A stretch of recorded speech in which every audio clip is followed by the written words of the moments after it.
একজন মহিলা তার স্বামীকে ঘর থেকে বার করে পিটিয়েছে। হ্যাঁ, তো পরিষ্কার বোঝা যাচ্ছে ওর বউয়েরই ভুল। পুরো খবরটা তো শোনো। হ্যাঁ, এতে পুরো শোনার কি আছে? বেচারে স্বামীটাকে ঘর থেকে বার করে পিটিয়েছে। পাশের বাড়ি থেকে বার করে পিটিয়েছে।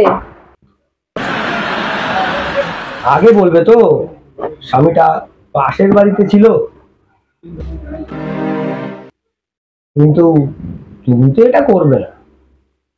পাশের বাড়ি থেকে নিজের বরকে বার করে পেটানো একটা অসম্মানীয় ব্যাপার না? হ্যাঁ, এই জন্য তো আমি পাশের বাড়িতে ঢুকে পিটাবো।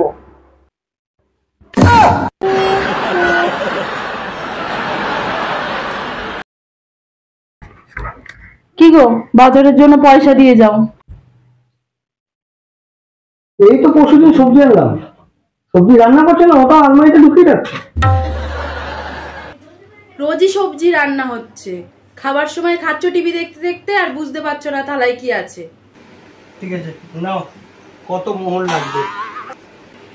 মোহর লাগবে না, 1000 টাকা দাও, 3 দিন চলে যাবে। 1000 টাকা মাত্র 3 দিন? বাস, এর থেকে তো ভালো নুন ভাত খেয়ে থাকবো। পয়সাটা তো দিয়ে যাও। আচ্ছা, নাও।